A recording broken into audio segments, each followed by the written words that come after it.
Welcome, low ego action heroes. This is Debbie Levitt from DeltaCX.com. We're a full service CX and UX agency and consultancy.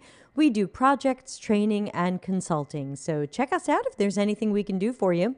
Welcome to Friday, July 8, 2022. What year is it? And most Fridays, we do something called practicing critical thinking.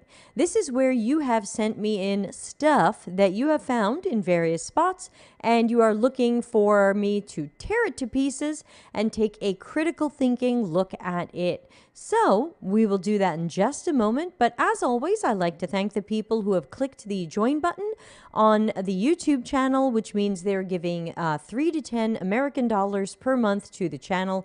Last year, I made $700. So clearly, this is not about making money. It's about connecting with all of you. So thanks to those of you keeping me in streaming software and delicious chocolate chips. All right, so we didn't do this last week. We did something different. So that means I've got 2 weeks of stuff you've sent in piled up. We've got 13 things to look at. The show might run long today, but for those of you who enjoy this show, that just means special extra long dance remix. So let me flip over to my screen where I've prepared all the things everybody has sent in. And I will flip over. No, that's the wrong button. What am I trying to do? I don't do the show for a few days and I forget everything. Okay, so you should be looking at me, my screen, which is in private browser mode, the chat room, and the optional tip jar. Okay, so we've got a number of things that people have sent in this week that tell me y'all think I have a lot of spare time. This was a half-hour video. I watched a couple of minutes. I found both this guy and the interviewer kind of unpleasant, and I stopped watching. So I really cannot stress enough that if you're sending me a long video, let me know what piece of it I should look at. If you're sending me a long article, let me know what is the main idea here, or what piece of this should I look at. So I did not watch this. I found this guy unpleasant. And basically, as far as I can tell, he had some things to say about gender pay gap, campus protests, and postmodernism. I don't know how they covered all those things. But it seemed, again, both people came off unpleasant, in my opinion. And so I didn't watch this. So if you sent it in, what am I watching for? Because I don't know why I would be watching for 2 unpleasant people to have a very unpleasant debate. So I could check. What does Jordan Peterson believe? Did I spell that wrong? Like, I'm trying to get the short version. Peterson. Peterson believes that order is masculine and chaos is feminine, and that these are inherent to human existence. Culture is symbolically, archetypally, mythically male, while chaos, the unknown, is symbolically associated with the feminine. Based on what? Yeah, so, I mean, usually when someone is sending me something, they already know it's junk. Very rarely does someone send me something that they absolutely love and then I rip it to pieces. You've not started with that and not watch. I can't watch these things, Steph. I don't have time for this, especially to watch 2 unpleasant people talk about an unpleasant topic. So, you know, I don't know why anyone is sending this in to me. But ultimately, if that is the point of what this guy has to say, then pass. Someone else says he's a fascist apologist. Also sounds bad. So I'm going to have to take a pass on this one because I'm not going to watch a 30-minute video on this. Steph says, yes, exactly. With that kind of bio, the video sounds not worth watching anyway. Yeah, what do you think I'm going to say?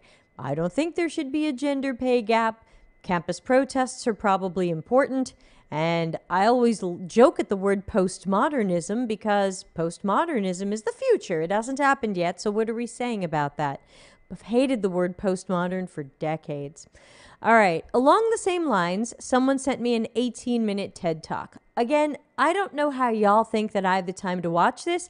I don't even feel like getting properly dressed. So, you know, I think it's extremely sweet that you all think that I have all of this spare time to read long articles and watch long videos. And it's very sweet, but it is a fantasy. So I'm just going to have to go by the description of this TED Talk. User interface and user experience design play, that should be play, a vital role in whether or not people will use that particular application or product. Thus, making such design decisions carefully by considering how it will be received is important. This is accomplished by tapping into the human senses, such as eyesight, touch, and hearing. We'll dissect design decisions made by tech companies. From a guy getting his master's in computer science. Does that mean he hasn't had a UX job yet? Does that mean... Someone help me here. Does that mean this is a TED Talk about UX from a guy who hasn't had a UX job yet?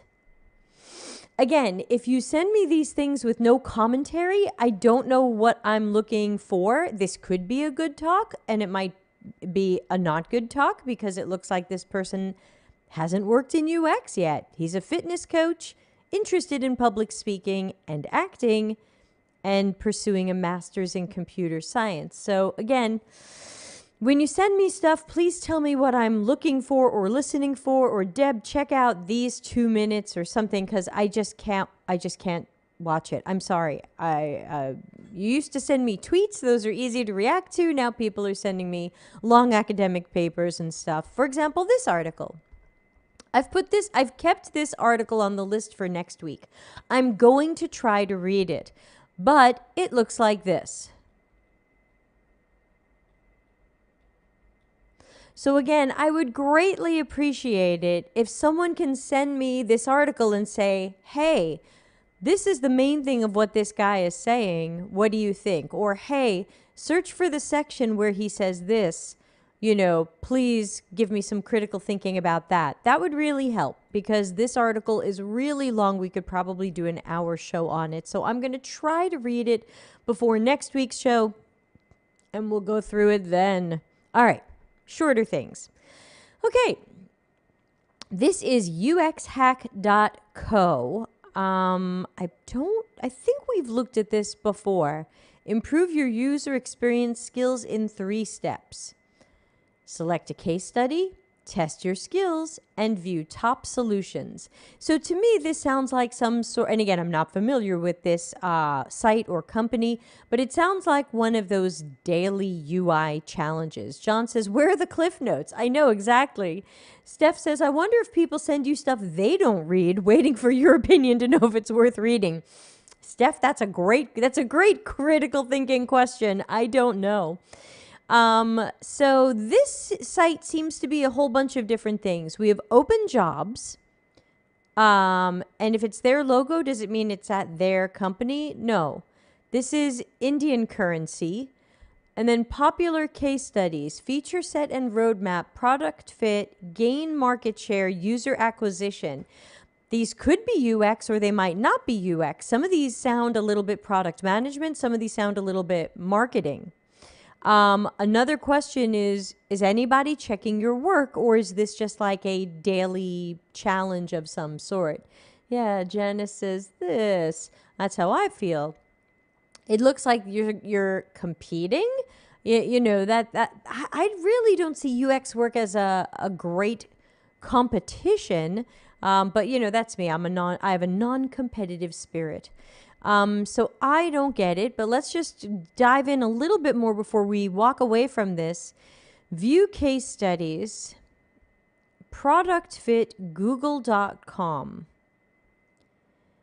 You will find new ways to improve product fit for a newly launched feature. Google launched People Cards. Google portrays this as a replacement to business cards. We are looking for a minimum of 2 ideas, features, or offering. Google is not hosting this challenge. It's a learning exercise, but the top solutions will be shared with Google India. So I don't know. Is this just a way to give companies free work? Because I don't think you can put this in your portfolio. Look, you can put this in your portfolio, but it's unlikely to impress most hiring managers because it's just you guessing at some better way to do this. You will not have done most of the user-centered design process. So again, this is what I tend to call web design or app design because the user doesn't seem to be involved. I'm not sure how these people are being scored, and it looks like you can't see their solution unless you buy a plan. So this just appears to be some sort of weird money-making scheme. It's like part money-making scheme and part give free work to companies that you'll probably never get paid for. 2 guys, I don't know. So yeah, so I'm just going to suggest against UXhack. You know, I don't think it's UX. That doesn't look like UX to me. So I'm going to move on. Okay, this is a guy named Keith. I don't think I know him. I'm going to read his post out loud because it's not too long. So let's take a look. It's from a week ago. And he says, I've identified a gap between the complaints of aspiring and junior level UXers and senior UXers. The former, speaking on how boot camps sell lies and how most jobs are mid or senior level, asking for the experience that can never be attained because no one hires entry level. Ironically, many of the senior and lead positions have in the description mentor juniors. So how are there juniors if there are never ever openings for these levels? So thing 1, this guy wins for critical thinking. I love what he's saying so far. He's kind of analyzing the complaints he hears from 2 different groups of people, you know, maybe in real life, maybe from LinkedIn or other sources. And so far, I would have to agree with him. And I like the way he breaks that down. I like the way that he talks about how a lot of senior and lead jobs honestly really do say mentor and coach juniors. And he's like, okay, well then who are these juniors if we're not opening junior jobs? It is a good critical thinking question. Keith sounds pretty neat. The latter, speaking on how boot camps sell lies and how people are disillusioned when it comes to being able to get into the field. Yes. While also recognizing that UX is a relatively new discipline by name, not function, and has only recently had collegiate programs designed for them, which is what created the window of opportunity for the boot camps, they also cite that there's an overall lack of UX maturity. Okay, so having been there when boot camps got created, I can say that's not exactly what happened. And if he wasn't there, I get it. He's just making a conclusion that sounds logical, and it does sound logical, but I was there. Me and the dinosaurs. And actually what happened was there were collegiate programs because certainly there's been human factors and HCI and then things that many people even now getting into UX have degrees in psychology, anthropology. So yeah, there has been collegiate stuff out there forever. Evidently, my school had human factors when I was there, and I didn't even know. And that I started college in 1989. What actually created the boot camps was that there were way more open jobs than people. And so it was kind of the opposite of what we have now, where there's this flood of people and very few jobs. It was the opposite. And what happened was there were more and more companies wanted UX experts and professionals, and there were all these jobs, and there weren't people to put in the jobs. And the problem was you could go to college, but that means you were 2, 4, whatever years away from being ready to take a job. And so the boot camps mostly sprang up as an answer to, well, let's just get people ready for a junior job. Let's get them just ready to do entry-level UX work. We'll just give them, a few months on foundations, and they'll go into a company that will help them out and coach them on whatever. So when I was meeting graduates from boot camps in 2016, the boot camps weren't as bad, and there were entry-level jobs, and these things were working out. But then when people saw the money boot camps were making, more boot camps happened. A lot of boot camps have owners or investors, and so they have to just bring people in like cattle, so everything changed. Steph says mentoring juniors, checks notes, aka teach any non-designers in the company who want to do the UX how to do the UX. That is true, Steph. I have actually seen some job postings that will literally say, train our product managers or train those outside of the UX department to do UX work. But I also agree with Keith that I have seen jobs that say mentor those junior to you, and that does imply that the junior jobs are open. And I think the piece that we're forgetting here from a critical thinking perspective is that junior jobs do exist. The problem is that they're not real junior jobs. They're not entry-level jobs. They're looking for 1 or 2 years of work experience, and so they're junior, but they're not entry level. So I think all of these are true. So Keith says, here's my question. Why isn't there more personal initiative to create more internships, junior positions, and ways for people to be trained up to cultivate more UX maturity within organizations? From my perspective and experience, only the people inside can change a culture. Wouldn't it make sense for UX user experience designers to have designed the best user experience within its own discipline? Totally agree with Keith. Really like what he's saying here. And it echoes a lot of things that I've been saying, and that I've been saying. I'm calling on UX leaders to create apprenticeship jobs, to create whatever you want to call it, that are entry level. I'm seeing some companies call them grad UX designer, as in you've graduated college or boot camp or something. So whatever you want to call these, I can't get wrapped up in that, but create something designed for an entry-level person with less than 6 months experience and possibly no experience. How about no experience?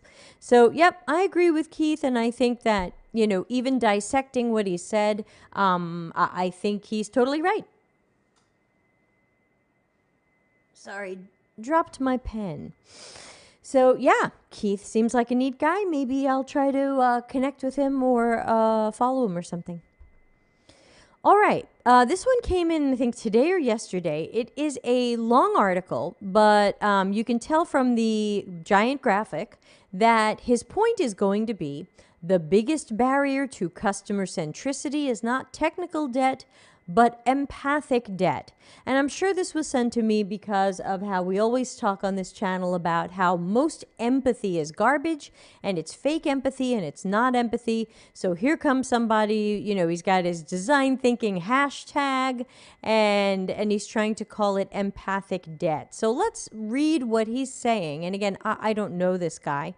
So let's read what he's saying and let's break it into a million little pieces, and let's hear what you have to say also. The biggest barrier to customer centricity is not technical debt, but empathic debt.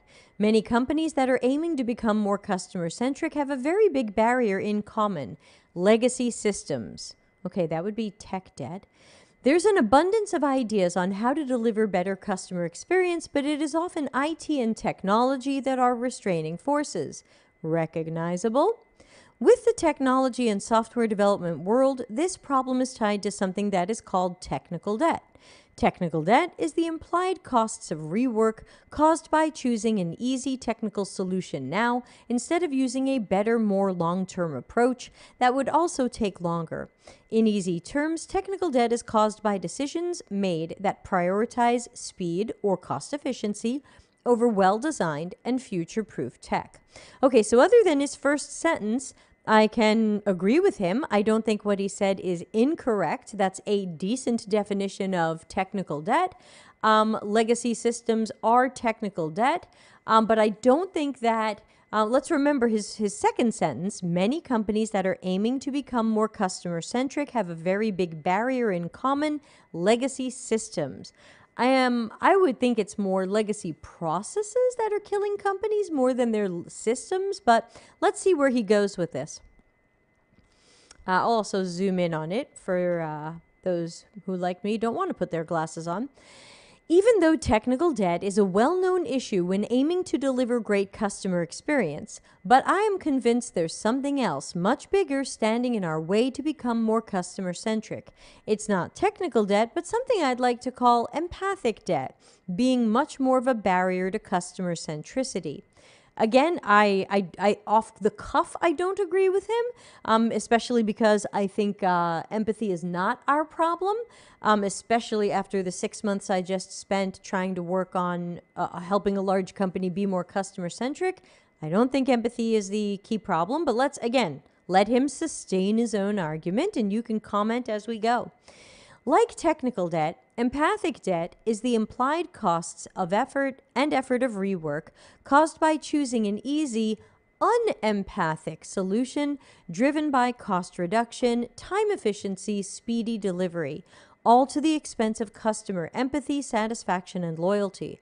I'd argue that empathic debt, more so than technical debt, is thoroughly ingrained in company culture, its incentives, structures, processes, decisions, and metrics. In the past years and decades, many companies have made countless decisions that have accumulated empathic debt. Some common examples: prioritizing sales over satisfaction or loyalty, incentivizing short customer service calls through AHT, focusing on viability and new products and service development instead of desirability, organizational silos and limiting responsibilities for internal efficiency instead of seamless experiences.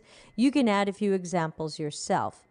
Okay, so, and he finishes by saying we need to identify empathic debt, make it transparent, surface the consequences and the impact on customers, and use design to solve it. Okay, so here's the interesting thing to me about what he's written. I think there are things he's saying that I agree with. I just don't agree that the problem is empathy or lack of empathy or empathy debt or empathy imbalance or empathy. Because ultimately, empathy is about feeling with people. Or if you take the cognitive empathy definition, it's about taking users' perspectives, truly seeing their world through their eyes. I've already pooped on empathy in so many shows. We don't have to go back there. But ultimately, empathy doesn't necessarily imply action. That's why I always roll out my empathy, knowledge, action graphic. Did I roll out the right one? Yeah, there it is. So, hey, Daniel. Daniel says, I think the issue here is with the word empathy. Right. I think I do have an issue with the word empathy because I think this guy is saying many things that I say. We're just using some different words. Like I'm talking about speed over quality or quality over speed. But I think the problem is, and I say this in my new workshop, and I say this on the show sometimes, is when we use a lot of words like empathy and delight and stuff like that, we look really weird from the perspective of a business trying to do business and make money. Our high-level executives are not sitting in meetings saying, how can we create more delight? They're looking usually at more money, lower spending. So I think we have to kind of get in touch with the way that businesses see things and recognize that if we want to be more customer-centric, it has to benefit the customers, but we also have to show how the business wins out as well. And I think the problem is when you make it sound like you have some sort of karmic or empathy debt to unknown people, it just ends up sounding like, and next I'm going to read your astrological horoscope. So I think that, and I also think, knowing from how I've tried to solve these things at companies, I'm not sure he's solved these things at companies, because to me it seems way too surface to say, identify it, tell people about the consequences, and warn them about the impact, and then use design to solve it. It reminds me of the Monty Python sketch where they're like, okay, here's how to play the flute. You blow here and you move your fingers here. That's how to play the flute. It reminds me a bit of that. It's oversimplified. So I would say in general, this guy has some good points. He's making good points about the bad decisions businesses have made and how they go for a lot of short-term cheap wins and don't look at the longer term and how we're going to have to fix these things later. But I don't agree that the problem here is the amount of empathy. Hey, Whitney, good to see you. Whitney says, it sounds more philanthropic than business-oriented. Yeah, that's a good point. It can sound like, whenever I see companies use words like empathy or care, my question is always, how does that turn into action here? What does that look like? You're saying we have empathy for users or empathy for customers. What does that look like? How does that manifest into action? And I find that pretty much nobody can answer that. I took the graphic off, right? Okay, sometimes I forget to take the graphics off. By the way, don't forget to subscribe here on the YouTube channel. I am still shadow banned, so I'm relying on all of you to please subscribe and spread the word about the Delta CX channel. Thank you for your help. So yeah, ultimately, meh, because I think that he's kind of shot his point in the foot by bringing this all down to empathy. Because again, having seen this in play at now multiple organizations where I'm brought in to work on this kind of thing, this is oversimplified. Hey. All right, let's move to the next one. The ending of product management. This looks like it's from a couple of months ago. It's on Medium. It's somebody I don't know. Daniel says, what word would you suggest he use instead? I think the problem is that trying to boil this down to one word is oversimplifying very complicated issues at companies. Typically, the word that I use, if I had to pick one, would be risk. Like, let's talk about the risk that we have because we went for a short-term win or a cheap solution instead of longer-term wins or the right solution. Let's talk about the risk. So, but I don't think I have one good word where I can say, ooh, all the things that are not customer-centric fall into this bucket. In my new workshop, I'm calling anti-customer-centric things customer peripheral. Which means the customer is in your peripheral vision. The focus is not on them. They're just kind of out here. They exist in your world, but they're not at the center of it. So to me, that's the opposite of customer centricity, and it's the word I'm playing with. I did not pick customer peripheral because then it sounds like you plug them into a computer port. All right. This says the ending of product management. Now, first of all, let's give this one a nice big clickbait sign, because no matter what this article says, clearly that is a clickbait title.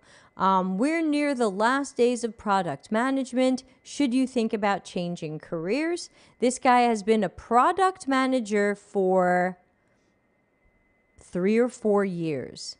Okay? I'm a major in international relations. Wait a minute. Are you a product manager? Or are you still in college? Or did you finish college? Did you mean to say you were a major in international relations? I'm a little lost already. Also, I find that, and again, now I'm just going to critique this person's writing a little bit. So remember, the headline of the article sets up what the article is going to be about. I think product management is ending could be what this guy's point is. The start of the article is, I'm a major in international relations, and one thing we're groomed to be good at is building scenarios and projections. Beyond the amazing work it does to my anxiety every time I see something about nuclear warheads on the news, it also serves to anticipate a lot when it comes to my personal life. So I feel like that paragraph didn't really draw me into the article. It made me feel like I've stepped into a way too personal area of this person's existence. It doesn't support this. Yeah, Whitney's giving me that face, and I'm right there with you. I'm like, whoa, that got weird fast. One scenario I've been building up in my head during the past month is, when will I be obsolete? Okay, we're getting somewhere. The more I ponder this question, the more I believe we're living in the last days of product management. Then what? Will I have to change careers? Yes, hypothetically, if product management goes away and you're a product manager, you will have to change careers because according to you, your career won't exist. Does anybody remember Sesame Street? Does anybody remember Don Music from Sesame Street, the Muppet who would start playing a song with the piano and then forget how the song went and just smash his head on the piano? I feel very Don Music right now. Yeah, Daniel's like, initial confusion. Yeah, right. It's like, where is this article going? So, the law of diffusion of innovations. Product management as an innovation is not innovative anymore. Okay. Inflation and hawkish federal banks. Wait a minute, what? What does this have to do with product? I hope you will all check me today. Like, does this have something to do with product management and I'm missing something?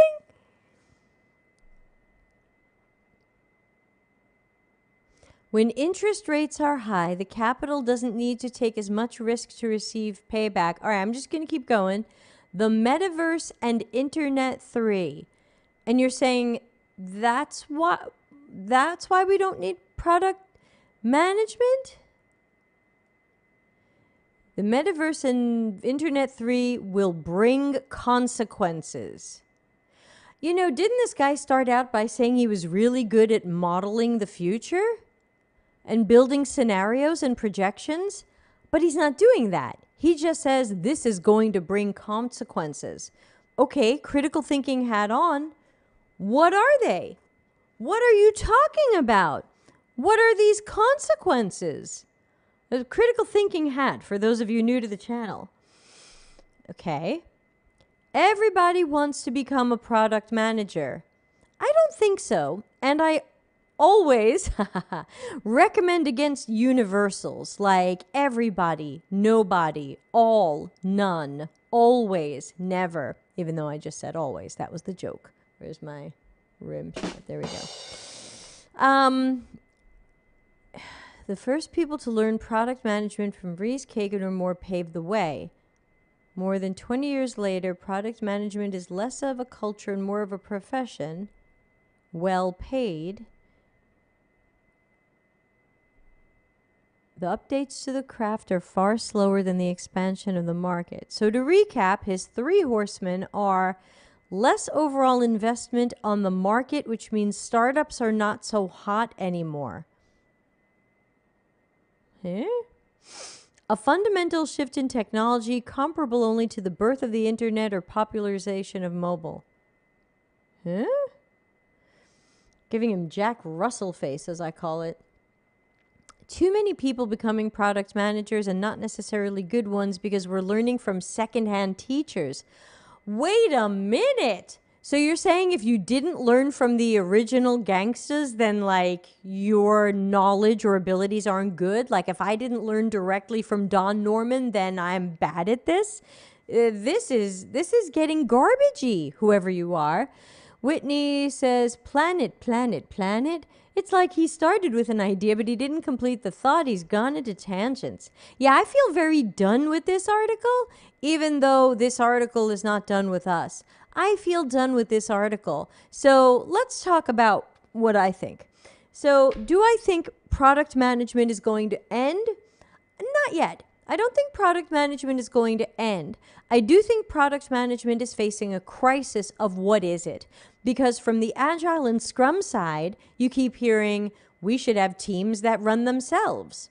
So, okay, then what does the product manager do? And then from the UX side, UX doesn't want product managers to design the product or do research.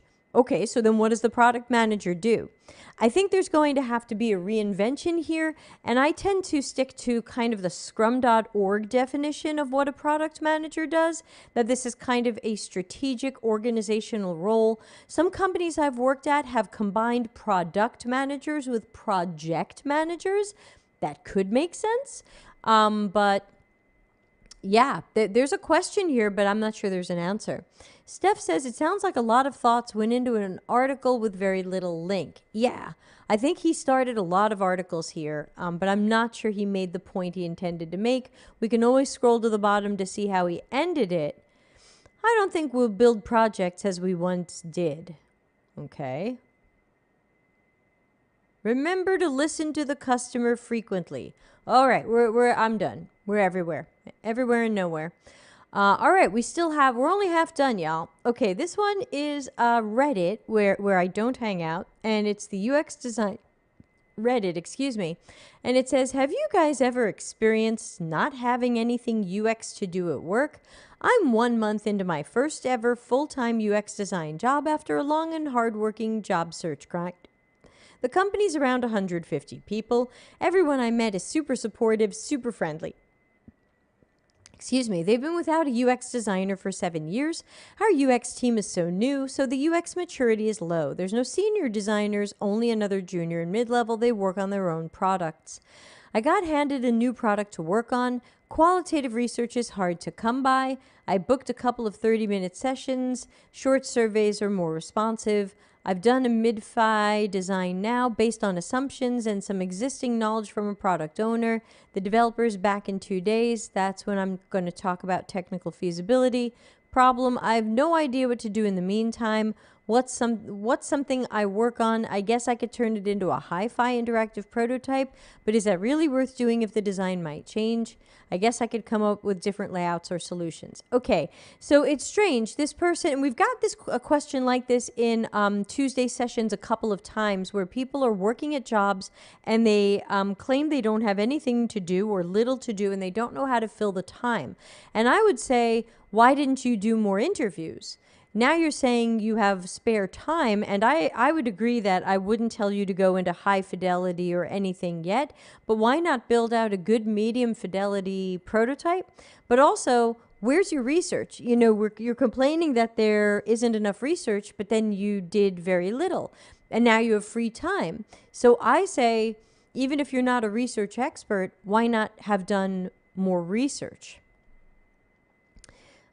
People are saying talk to analytics and get to know get product metrics, get to know the product, get to know the industry sector. Yeah, to me, those are all part of onboarding, so that's not bad.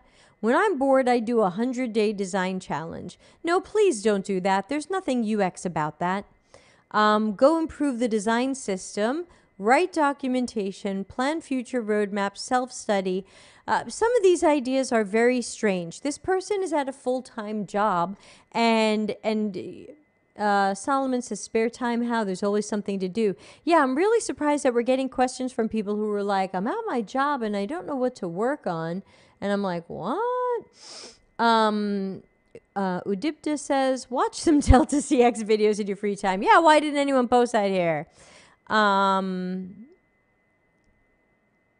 So I think especially when people come into these low UX maturity companies, you have to kind of put your own leadership hat on, which is hard because you're just starting out. But I think you have to take charge and not wait for someone to tell you what to do and how, because that person doesn't work there. And you're going to have to learn, possibly on the fly, how to plan your time and what to do with your time and things like that. So my advice to these people continues to be stop waiting for someone to tell you what to do. They don't exist. You're going to have to go for it. And if you have spare time, more research, more research, more research. Whitney says, sounds like that time should be working on research. That's what I'm saying. All right, I'm out of here. Next. UX Magazine. Oh, this is from a week or two ago. It says, you are not the user. Really? Okay, these bullet points will be in brief. The author questions the statement, you are not the user, and believes it to produce false consensus effect. If you might be a user of something you're designing for, it may be unnecessary to completely exclude yourself from the target audience and rely totally on user research insights. It might be better to design for both noob and nerd. Well, first of all, you should always be designing for noob and nerd unless you know from your target audiences that you only have one of those. So that's a given. Should you exclude yourself if you happen to be the user? I still would, because the problem is I have inside knowledge that the user doesn't. I have familiarity with our product or other products that the user might not. I might have a level of savviness that the user might not. I might be way better with tech than the user. So I still believe that you are not the user, even when you are the user. I haven't bumped into this problem much. I tend to get hired by companies that I don't use and wouldn't use. Yeah, I would not want that. And we even talked about this a little bit in my Delta CX book, and it was a great point from Angie Bourne, who was helping to edit the book. And she pointed out how I had like a super horse in the race over a particular feature on OkCupid back when I was using it for online dating. And she talked about how I was so wild about this feature, and I'd heard that OkCupid was going to remove the feature. And she said, now imagine you work at OkCupid. And OkCupid has its own internal reasons to remove this feature, but you personally like the feature. What are you going to do? Are you going to fight for the feature because you like it? Or are you going to go with the data the company might have and the decisions the company is making? And I thought that was a really, really interesting you are or are not the user point. Yeah, Whitney says the point is to be objective. I think so. So I didn't read this, but I think that just from the first screen, so I know it's unfair to judge the article based on the first screen, but I think without seeing what this guy's argument is, I really feel strongly that we can't be the user. In fact, it's one of the reasons why I do not apply for what I thought would be my dream job. You know, I always thought my dream job would be, or at least as an adult, I thought my dream job would be to work in UX for Walt Disney parks and hotels. But they've been undoing a lot of the things I loved most about parks and hotels. They've been tearing down my childhood. And it made me question, like, well, if I worked there, would I be able to do this? Would I be able to undo these things that are so much a part of me and were so influential and were so important to me? Could I be on a project where it kills something that is very important to me? And I decided not even to apply to what I thought was my dream job because I am the user. And I decided I'd rather be the user than the UX person. So I'm going to go with you are not the user. All right, next article. Tyler. I don't know Tyler. It says UX design student. So I guess he's a UX design student. Here's what he says. Gatekeeping is way too common in UX. First, let's see what Anna says. I'm in agreement with you, Deborah. Even if you're a user of a product, you're only one user and a biased one at best. I agree. Yes, I'm definitely a biased user, so I make sure get myself out of there. Hashtag empathy, right? See through the eyes of the user. That's what empathy is supposed to be about, feeling along with how people feel and seeing their world through their eyes. I can't see their world through their eyes if I'm looking at my world through my eyes. Okay, back to Tyler. He says, gatekeeping is way too common in UX. On any given day, you can open up your feed to find industry vets talking down to students like me. So again, I want to stop right here, and I want to just quickly say, I see this posted a lot on LinkedIn. I see a lot of accusations that there are seniors and managers and leaders and industry veterans talking down to students, gatekeeping students against students. To me, it seems to be some sort of ghost or boogeyman. When I ask people who they're talking about, they won't tell me, even privately. So I don't understand who this is. And I think that if you want to write a post like this, it would really help if you gave us some idea of who you're talking about, because I see myself as an industry vet, but I'm not talking down to students. So I don't understand who we're angry at right now. Bram says, but if you prefer to be the user instead of the UX designer and they remove your favorite features, will you still be their user? Probably. Because I'm a super fan. So this is him saying why he thinks there's gatekeeping and why he thinks industry vets are talking down on students like him.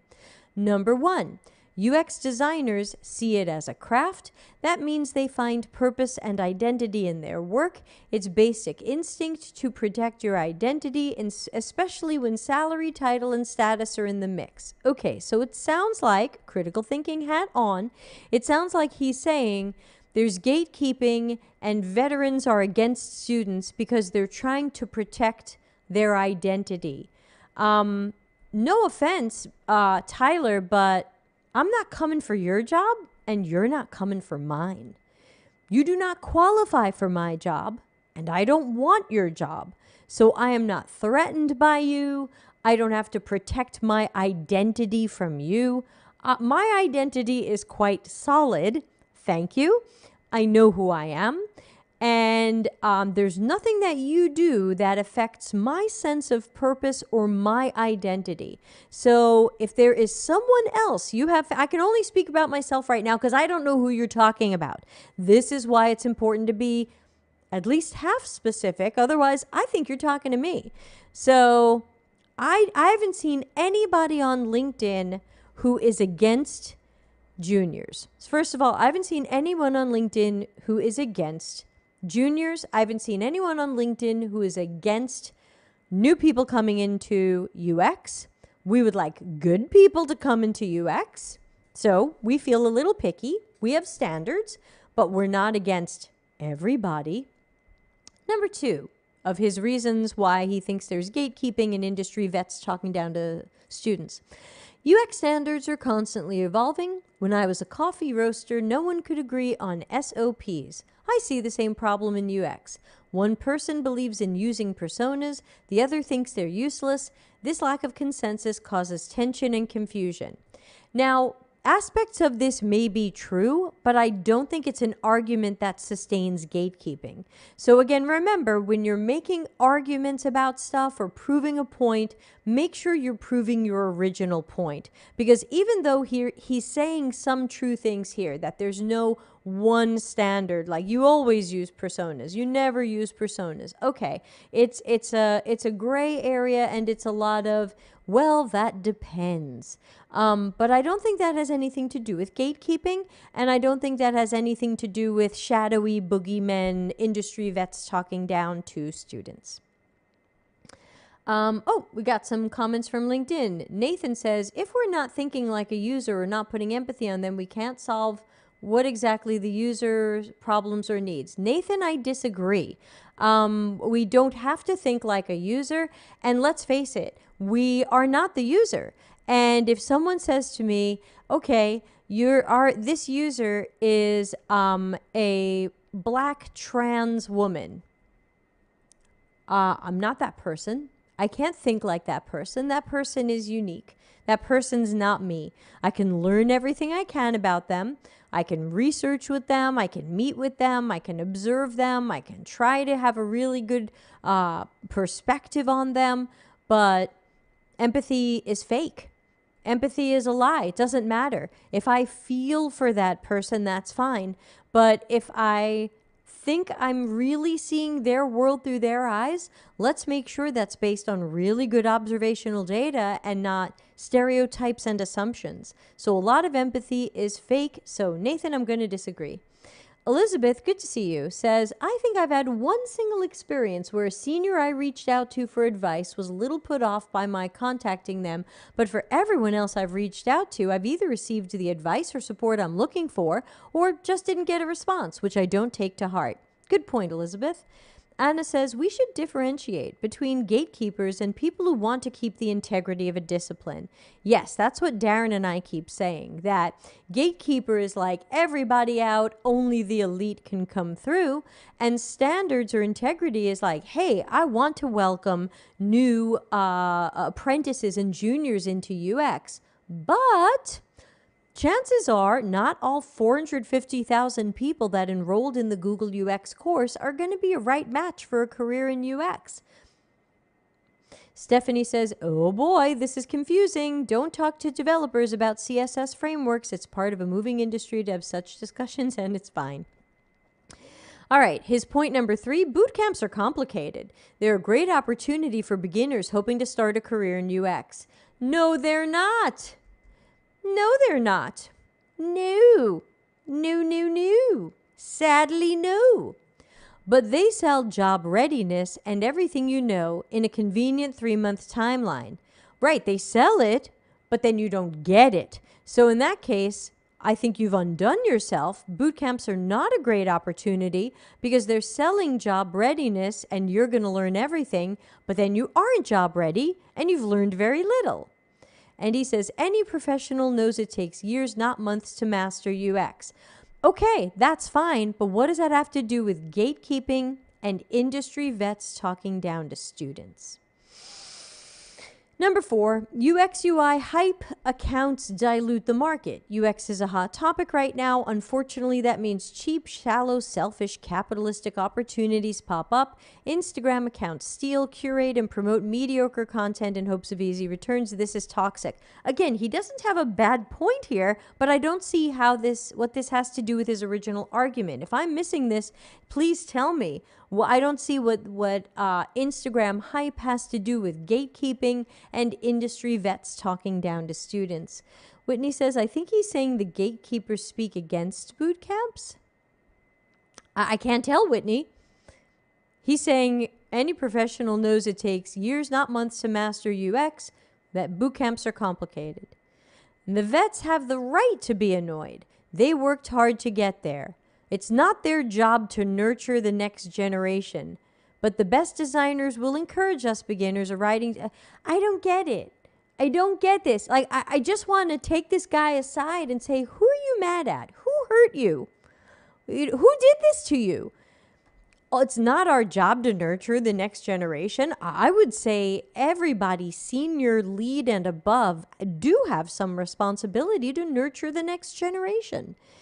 Whitney says, rightfully so, though having gone through one myself, it is not enough to be job ready. And unfortunately, you go through the boot camp and you're not job ready. I can tell from portfolios, 96% of people coming through boot camps are not job ready.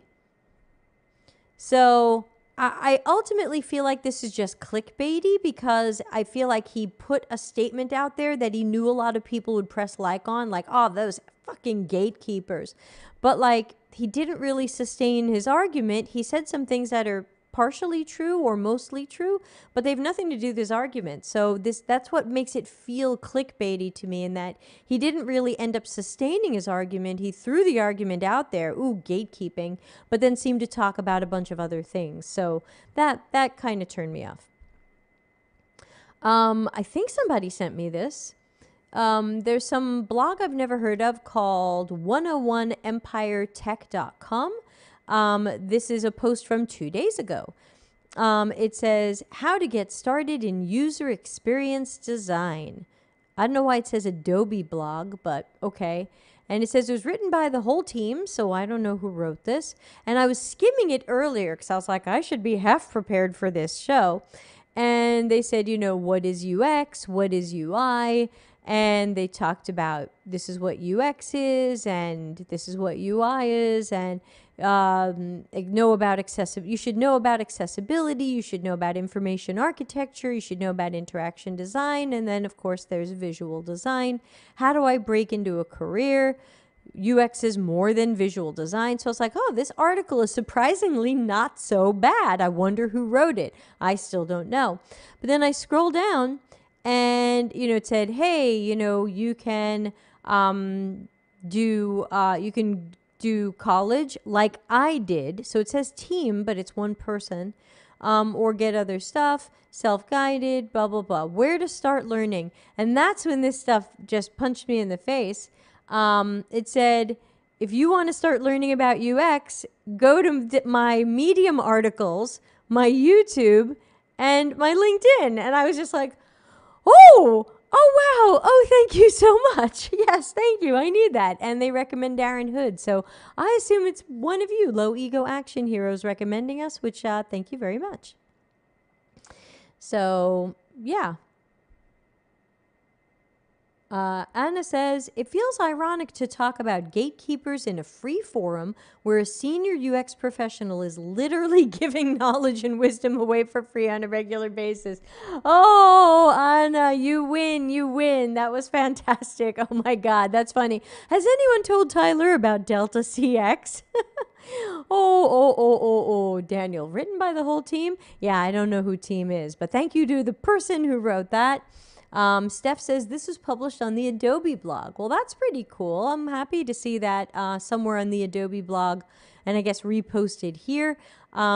Somebody recommended me. Steph says, why do people send you rip-off articles? Is this a new SEO strategy? I don't know. I wouldn't even know how to find it now. Adobe blog Levitt Darren Hood. Here it is. Torrin Edwards. I don't think I know who that is. Thank you, Torrin Edwards. Steph says, I don't think it's a repost. I think it's stolen. Okay. So...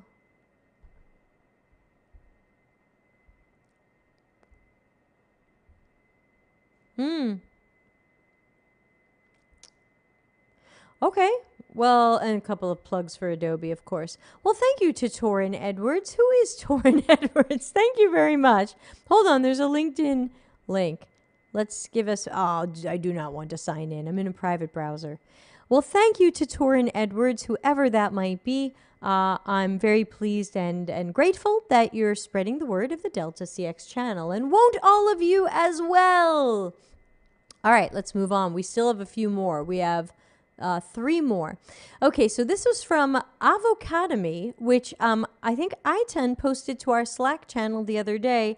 They posted another TikTok, because I'm not on TikTok, and they said, here's some people we recommend you follow, or books you read, people to follow, and they actually put my YouTube channel in that. So that was really nice. But this is a different video. And again, if you want to join our Slack channel, just go to deltacx.com/links. That's all the links that are relevant to our show. So you can send stuff in here, join the Slack channel, etc. So I'm just going to play this and I'm going to read out what this person's saying. They're comparing Avocadome to the Google UX course. And I watched this already, and I don't think the Google UX course has great content. And then they're talking about how you've got 3 fake projects that are peer-reviewed, but at Avocadome, you're going to do 1 full case study reviewed by professional designers. Now, again, I know nothing about Avocadome, but I would like to know if it's reviewed at the end of the project, because I believe very strongly that a good school is going to review every step you go. If this is research, I mean, it says professional designers. Okay, pretend it's design. Maybe you're starting out with user flows or something related to information architecture. Maybe you're starting with digesting some research insights. Like, are they checking that every step you're doing the right thing and stopping and helping you and making you do it again if you're not doing it right? Because if it's just a review at the end, then I would say that's not enough mentoring or coaching. Google UX is $39 a month. They are $2,000. Though, again, I don't have a good sense of what you're getting for that, but hopefully this person will tell you. And again, I'm not playing the sound right now just so I don't get any copy strike. Unlimited mentorship. Again, I'd like to, I don't know. To me, that sounds like whenever you want a work review, whenever you need feedback, whenever you have a question, we will help you. Even if that's an hour a day, we're going to help you. Now, if that's what they mean, that's fantastic. If that's not what they mean, they need to clear up their language.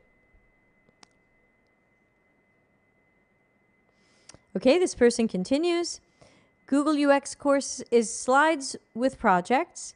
Avocadome, I assume they're called Avocadome. Avoca, I don't know. Opportunity to join Career Jumpstart. Now they've put real world experience seemingly under Google UX course, but I think they're trying to say this is what they offer. So the layout here is a little bit funky. but they're claiming that they're going to help you with, let's roll back a minute. Can I roll this back? Okay, pause. They're going to help you by giving you real-world experience, which is only if you have a real project and not a fake one. Job search help. Again, help is such a general word. I would like to know exactly what that help looks like, because all boot camps offer you career advice or job help, and I tend to hear that that's super lacking. So I would want to know exactly what that looks like. Interview process help, same question. What does help look like? How often do you get that help? Salary negotiation. Sounds good. We've been talking about that in the Slack channel recently, and Hung's been posting about it on LinkedIn.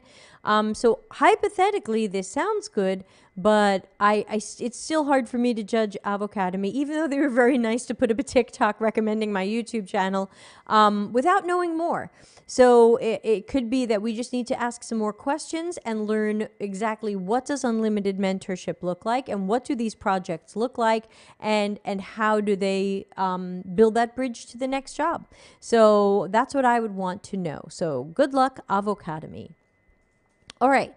Someone sent me, we are going to run late. The show's usually over now, but we've got one more. This is it. Last one, right? Yeah. Okay. So someone sent me this job description, and they wanted to know what I thought of it and what I think someone with a director related to UX, a director title, should be doing. So this is a job description that says Blue Cross Blue Shield of Michigan. For those of you who are not in America, Blue Cross Blue Shield is a health insurance company.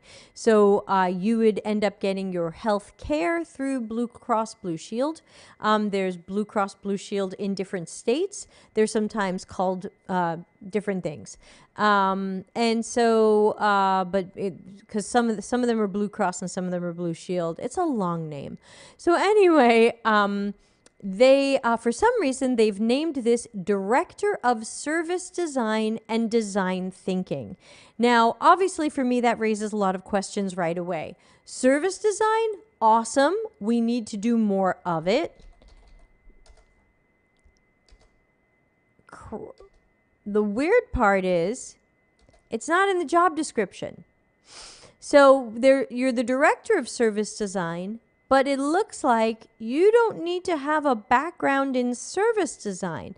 So that seems a little strange. You could end up hiring someone who isn't as familiar with service design. Like, I'm not yet totally familiar with it. I'm working on learning right now. And design thinking. So what does that mean? Well, we can see from this bullet point, lead the design thinking methodology throughout the organization. Now, as we've talked about on episode 108, what is the design thinking methodology? Is it fantastic, complete, thorough, deep, user-centered design? Or is it just run some workshops and exercises and guess in some hours or days? We don't know. So let's take a look. Responsible for creating, owning, and setting the vision and purpose of design throughout the organization. Yes, that sounds like what a director should be doing. A director should not be a worker bee. They should not be doing the research, doing the design.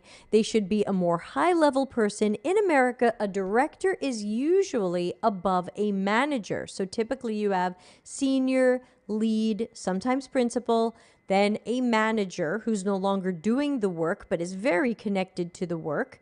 And then you have a director above a manager, so that person is now a higher level, more strategic person and not necessarily managing the workers. They're managing the managers usually, but every company might have a different hierarchy. I can't say. Oversee hiring and mentoring of design leaders. Okay, so it sounds like there is that stratum where there is going to be some sort of manager or leadership level between designers and other people and you, the director. So I think there's a kind of a copy-paste mistake here. Other user experience, user interface, and design research designers. I think we know what they mean there. They mean researchers, UX designers, and UI designers. Okay, great. Great that they call out UX and UI designers separately. I think that's a good sign. Conduct Conceptualize and develop programs to promote positive member experiences. So remember, the member is the customer. So they want you to come up with programs that will create good experiences for customers. I think that sounds good. That is what a director should do, higher level strategy. Accountable and responsible for establishing and running an ongoing set of collaborative initiatives to ensure the solutions developed for prioritized business problems are feasible to implement and subsequently implemented accurately. Okay, that's not bad, and I'm glad that they're going to hold someone accountable and responsible, but there is a word I don't like there. Who can tell me what I don't like? Maybe it's more than one word. Who can tell me what I don't like about that sentence?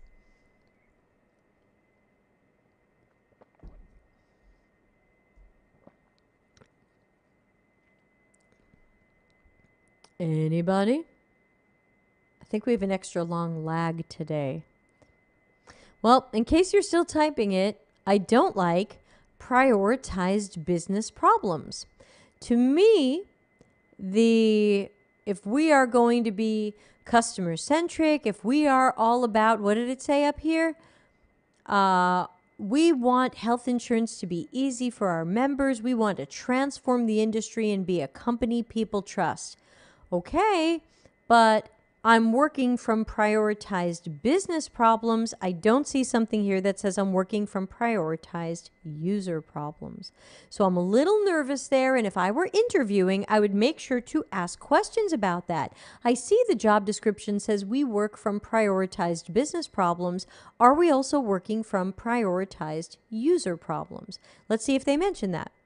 Evolve the current set of design tools and methods and create standard processes for applying human-centered design and design thinking. Okay, boom. Okay, so that's when you know that a company sees a difference between HCD or UCD and design thinking. If you are interviewing for this, you need to ask what their definition of design thinking is, because we've just learned that design thinking is not human-centered design because of the way the sentence is written. You will apply human-centered design and design thinking. That means they're different things. What is your definition of design thinking? I want to know that. Now, I'm not applying for this, but if I were interviewing, I would want to know that because they might have a definition of design thinking that's about skimping on UX, or everybody does the UX, or pin the tail on the UX. And, you know, my question during the interview would be, can I change that? Can we just do human-centered design and not design thinking? You know I'm going to say that. Solomon says, you will go left and also go right. Yeah, good point. Good point. You will be on a diet, but you will also be eating only McDonald's. Now, okay, this one I didn't like either because I skimmed this earlier. Assess incoming requests for design and manage resource assignments and scheduling to assure the work is completed. Who can guess what I don't like about that?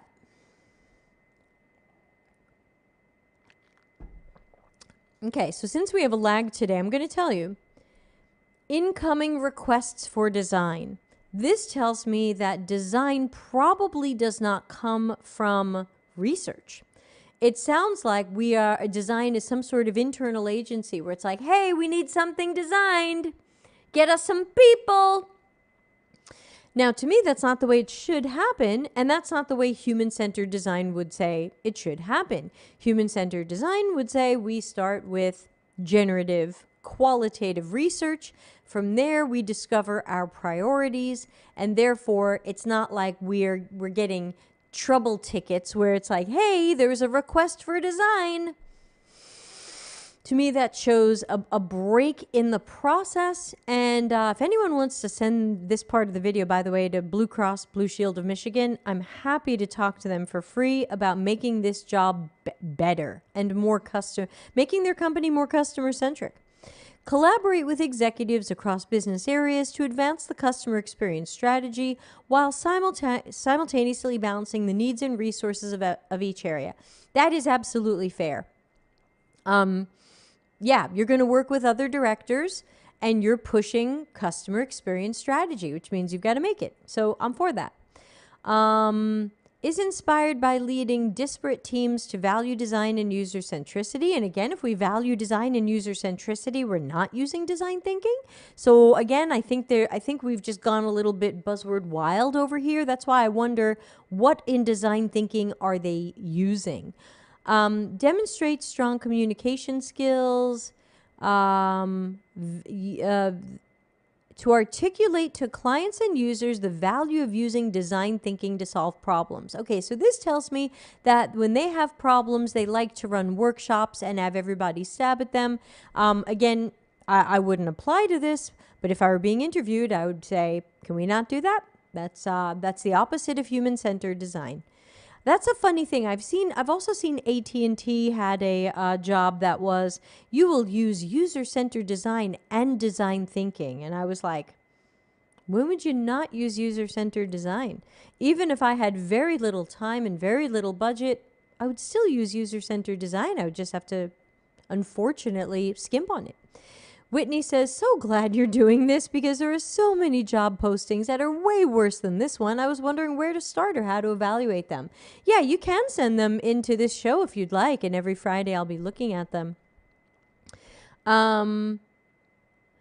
Ideally has a past mix of strategy, service, experience, and visual design. Okay, there's your service design, though it wasn't really clear. Long track of leading ethnographic or qualitative research programs. That's interesting. Well, it looks like they want the unicorn. They want someone who has done strategy, UX design, service design, visual design, and qualitative research. Those people are out there.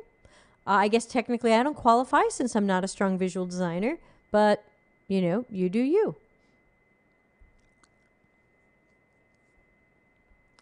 Let's see if there's anything else here that's weird. Nothing's jumping out at me right now. Has developed a distinct point of view around design methodology. Oh, you know I have. All right. So with that, we are done with the show. Sorry to run late, but we had 2 weeks of stuff kind of backed up. Thanks to everybody who sent stuff in. Remember, if you want to send something in or join our Slack channel or anything else, take a look at deltacx.com/links, and that'll give you some more information that will answer a lot of your questions. Remember, if you have UX questions, you can always come to YouTube and type Delta CX, and then whatever keywords you're thinking of, chances are I'll pop up. And once again, if you are sending me long stuff, please tell me what I'm listening for or give me the summary. All right. I'm going to play us out of here, but first, let's talk about what's going on next week in the show, because we got shows. All right, let's see. Monday will be Think Out Loud, but only if you send me something. I have nothing to work on for Think Out Loud. I canceled last week's. If you don't send me something, there's no show. Tuesday is the always fantastic Office Hours Ask Us Anything with me and Dr. Nick. Wednesday the 13th will be Elena is going to join us. Elena is going to talk about transitioning from academia into UX. So that will be Wednesday the 13th. So those of you who come from master's and PhD world and you're thinking about moving into UX, this one's for you. July 14th is our rescheduled podcast or show on service design. I have to check if our guest is healed up and feeling well enough. And then next Friday, of course, is practicing critical thinking. So yeah, we got shows. Unless somebody's not feeling well, we've got shows. Hey Manuel, thank you Debbie for this. Being away for a while, but watching. Oh, okay. Well, I hope you're doing okay. Welcome back. All right, so everybody have a super weekend. Please be safe. I just noticed Italy's COVID numbers have tripled in the last few days. I'm going to load them up right now to see how they're going, but it doesn't seem to be good news. So I just want to remind everybody COVID still is a thing.